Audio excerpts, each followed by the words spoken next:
బాబు పాలనలో స్కీములు ఉండవు, కానీ బాబు పాలనలో స్కాములు మాత్రం చాలా ఉంటాయి. మరో డ్రీమ్ గురించి మాట్లాడదామా?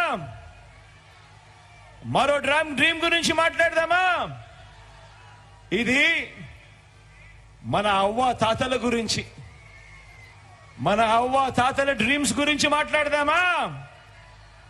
మన అవ్వ తాతలు ఏమి కోరుకుంటారు? వాళ్ళందరూ ఏం ఆశిస్తారు? వాళ్ళందరూ ఏం కలలు కట్టారు?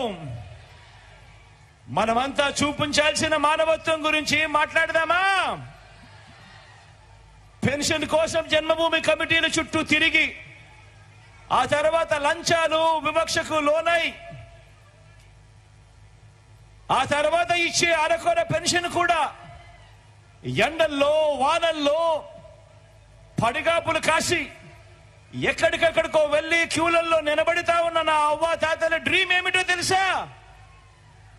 ఆ పెన్షన్ లంచాలు ఇచ్చుకుంటూ జన్మభూమి కమిటీల చేత శాంక్షన్ చేయించుకునేందుకు, ఆ తర్వాత పెన్షన్ తీసుకునేందుకు క్యూలల్లో నిలబడి తమ ప్రాణాలు అక్కడికక్కడికే పోయే పరిస్థితి ఎవరికి రాకూడదు అన్నది ఆ అవ్వ తాతల డ్రీమ్. తమకిచ్చే ఆ పెన్షన్ సొమ్ము కాస్తంత అరకొరగా కాకుండా కాస్తంత పెంచి అందుతే బాగుంటుంది అన్నది ఆ అవ్వ తాతల డ్రీము. నేను అడుగుతా ఉన్నా, ఇది నా అవ్వ తాతల డ్రీమ్, ఇది నా అవ్వ తాతల డ్రీమ్. మరి నా అవ్వ తాతల డ్రీమ్ ను నెరవేరుస్తూ వారి బిడ్డ, వారి మనవడు తెచ్చిన స్కీమ్ ఏమిటి?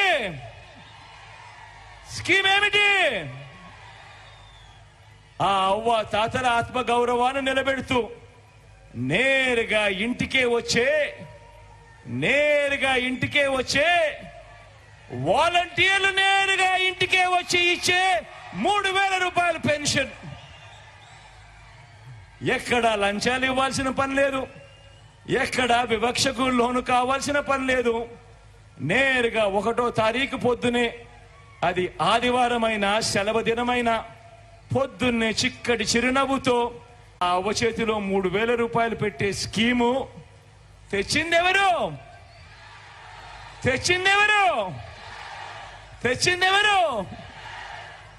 ఆ అవ్వ తాతలకు ఒక మంచి మనవడు, ఆ ఇంట్లో ఓ మంచి బిడ్డ, మీ అన్న, మీ తమ్ముడు.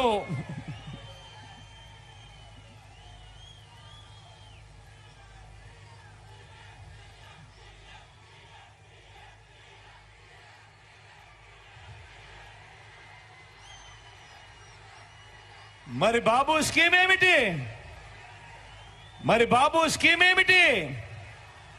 మరి ఆ చంద్రముఖి స్కీమ్ ఏమిటి? అంటే ఎన్నికలకు 2 నెలల ముందు వరకు ఆ అవ్వ తాతలకు ఇచ్చిన పెన్షన్ ఎంత?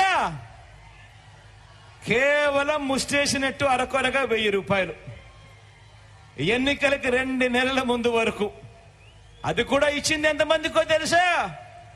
అది కూడా అరకొరగా కేవలం 39 లక్షల మందికి మాత్రమే, ఎన్నికలకు 6 నెలల ముందు వరకు.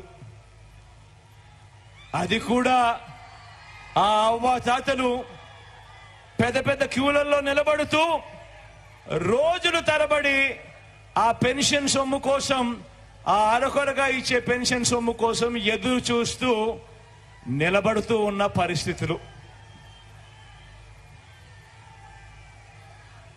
మరి ఆ పాలన, ఆ చంద్రముఖి పాలన, లకలక అంటూ రక్తం పీల్చే చంద్రముఖి గుర్తుకొస్తా ఉన్నాడా? ఏమక్క గుర్తుకొస్తా ఉన్నాడా? ఏమవ్వా గుర్తుకొస్తా ఉన్నాడా? మళ్ళీ అలాంటి పాలన కావాలా?